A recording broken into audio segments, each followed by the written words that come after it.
आपका मेरे YouTube channel पर हार्दिक स्वागत है।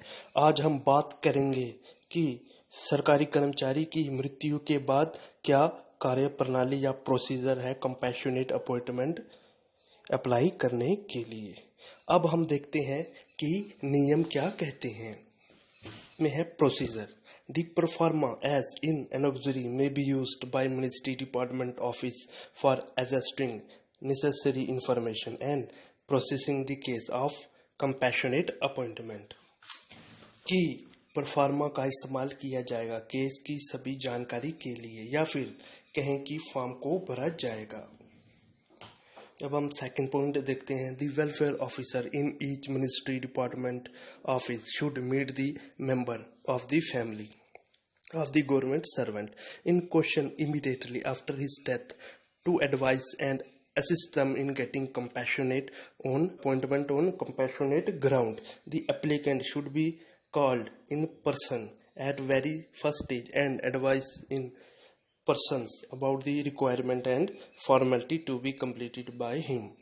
इसका ये मतलब हुआ कि इसमें हर विभाग मंत्रालय को एक वेलफेयर ऑफिसर नियुक्त करना होगा और वह मृत्यु कर्मचारी के परिवार सदस्यों से मिलेगा और उनसे यह पूछेगा कि आपको कंपैशनेट अपॉइंटमेंट नौकरी के लिए अप्लाई करना है या फिर नहीं, और उन्हें यह भी बताएगा कि कंपैशनेट पाने के लिए क्या क्या नियम है, कौन कौन सी फॉर्मेलिटी आपको देनी है या रिक्वायरमेंट होती है।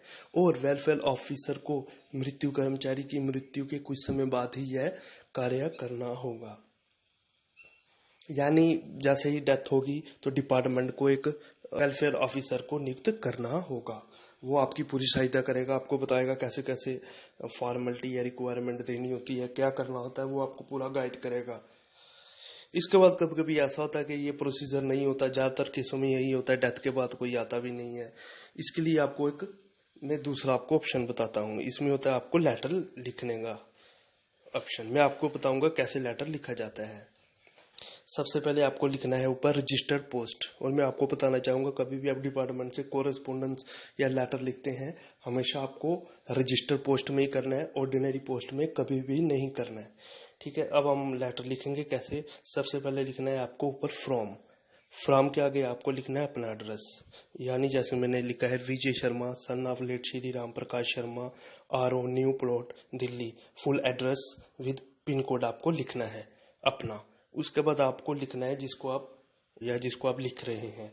मैंने यहाँ पे लिया है गौरिश इंजीनियर, जो कि MES का विभाग होता है, उसका ऑफिसर है।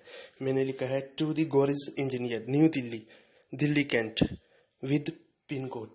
यानी आपको आपके फादर जिस डिपार्टमेंट में कार्य करते थे हमको उनका एड्रेस लिखना है। उसके बाद आपको लिखना है सब्जेक्ट में आएगा एप्लीकेशन फॉर कंपैशनेट अपॉइंटमेंट। फिर आपको फर्स्ट पॉइंट लिखना है most humble and respectfully I beg to state that following few lines for your kind consideration and favourable action. ये वेरी सिंपल है, आपको एक तरह से रिक्वेस्ट करनी है।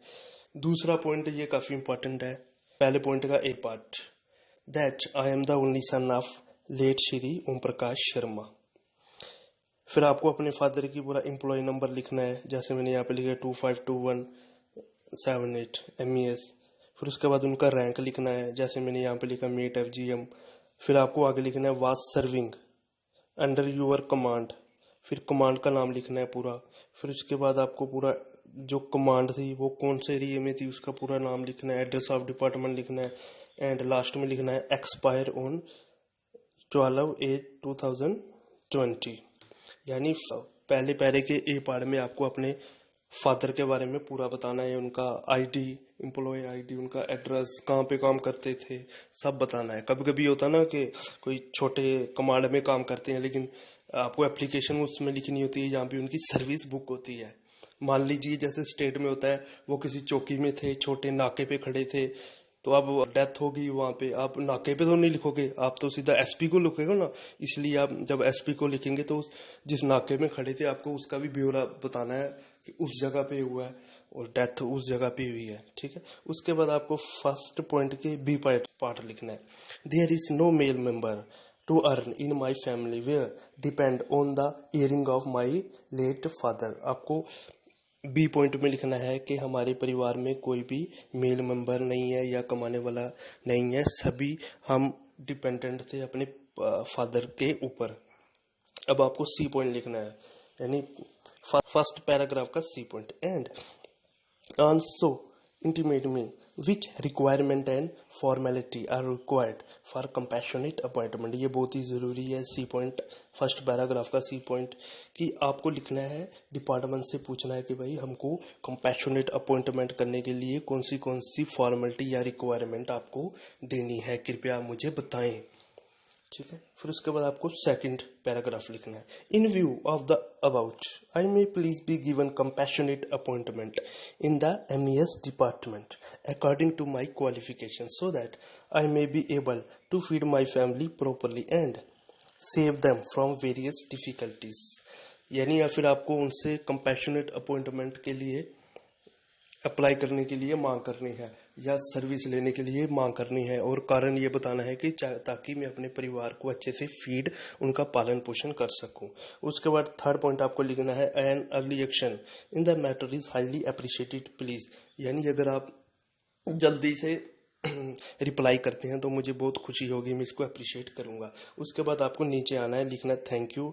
उसके बाद नीचे आपको लिखना है यूअर फेथफुली, फिर नीचे अपना नाम को ब्रैकेट में रखें, ऊपर स्पेस रखें, ऊपर अपनी साइन करें। फिर उसके बाद अपने फादर का नाम लिखें, तो उनका MES एम्प्लॉय नंबर रैंक भी लिख सकते हैं। यहाँ पे नीचे दोबारा से अपना फुल एड्रेस देने की जरूरत नहीं है, अपने ऊपर फॉर्म में ही पूरा लिखना है।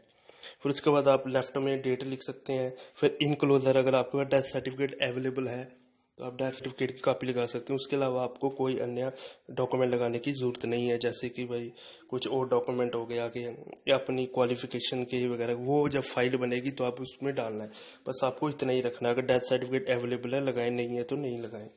ठीक है, इसमें आप एक बार दोबारा से देख रहा था। ए पॉइंट में आपको बताना है कि आपके फादर के बारे में पूरा बताना, उनका ये एम्प्लॉय नंबर था, इसको मार्डम में काम करते थे, यहाँ पे डेथ हुई, डेथ की डेट लिखनी, ये नहीं बताना कैसे हुई, ज्यादा नहीं, वो यहाँ पे इम्पोर्टेंट नहीं है। सेकंड बी पॉइंट में आपको बताना है कि कोई भी हमारे परिवार में ईयरिंग मेंबर नहीं है, इसलिए हम अप्लाई करना चाहते हैं। सी पॉइंट बहुत सी जरूरी है, इसके लिए आपको डिपार्टमेंट को लिखना है कि मुझे रिक्वायरमेंट और फॉर्मेलिटी बताए कंपैशनेट अपॉइंटमेंट के लिए। ठीक है, अब ये लेटर लिखेंगे, कोशिश करें इसका जवाब जल्द से जल्द आए, अगर नहीं आए तो आप इसका रिमाइंडर भी डालेंगे। फिर उसके बाद डिपार्टमेंट वाले आपसे मिलेंगे, नहीं तो आपको एक लेटर के थ्रू आपको एक चेक लिस्ट भेजा जाएगा। चेक लिस्ट में नेक्स्ट वीडियो में आपको बताऊंगा, फिर भी मैं आपको कुछ बता देता हूँ। चेक लिस्ट में होता है कि आपको कौन से डॉक्यूमेंट आपको विभाग को देने हैं, वो आपको नेक्स्ट वीडियो में बताएंगे। और इसको मैं एक और आपसे एक निवेदन करता हूँ कि कोई भी अगर आप लेटर लिख रहे हैं उसके लिए अपने पास एक अलग से फाइल बनाएं, और ये लेटर जो आप उधर कॉपी देंगे उसकी एक कॉपी आप अपनी फाइल में भी रखें। बस यही है, नेक्स्ट वीडियो में आपको बताऊंगा कि चेक लिस्ट क्या होती है, कैसे आपको डॉक्यूमेंट देने होते हैं। अगर वीडियो अच्छी लगी है इसको सब्सक्राइब, लाइक, कमेंट करना ना भूलें। अगर आप चाहते हैं कि आपके कमेंट पे भी कोई वीडियो बनाऊं तो कृपया आप कमेंट में बता सकते हैं। धन्यवाद।